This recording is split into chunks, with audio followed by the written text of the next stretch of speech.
So, papakita ko sa inyo yung bago kong baboy. So, ito yung native ko, syempre. 3 months. So, papagawin natin inahin yan. Diba? Mabait na yan. Dati ay magpahawak. So, ngayon ay mabait na siya. So, masikip na yung tali niya dito. And then, kailangan ko ng palitan. So, kapag nakakuha na ako, papalitan ko na siya. Kasi masyado na siyang masikip. Masyado lumalaki na siya. So, ayan. Block that. And itong bago kong dating na baboy ay, tada! Itong dalawa dito ay parehas babae. Ayan. Kaso ang dede lang ata nito ay 12. Magandang klase itong baboy. Pinagkuhaan talaga to sa mga malalaking farm. Si nanay nito ay purong landrace. And yung pinangsumpit naman dito ay pinag-cross na P-train at Duroc. So maganda. Kaya ganyan ang kulay niyan. And then ang gaganda. Dalawang babae nandito. So 7 head ang kinuha ko.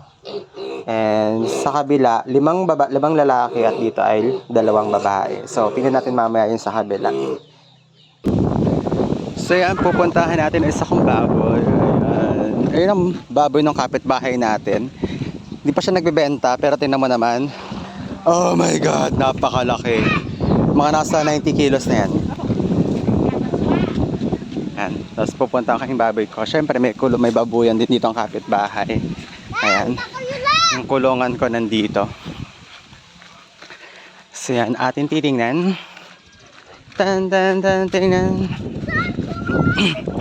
Napapakain ko ulit dito guys ay yung ating feeds na proven and tested. New Hope. Ayan. So, nandun na tayo. Ito siya. Kasya 5 dito. Kasi unang lagay ko ay 3, napakaluwag pa niya. And then ngayon ay 5. Ayan. Ang lahi nito guys, ayan din. Tulad din nun. P-train Duroc din siya. 1, 2, 3, 4, 5. Oh, ang ganda. So, New Hope yan. Oh, wag ma-stress yan. Di pa Yan. Siyempre napakalamig dito sa Kuman guys. Ayan nyo, tinan mo naman wala siyang puno-puno. Tayo na yung ng mais. And ito lang talaga siya. Kaya ayan. Ayan siya.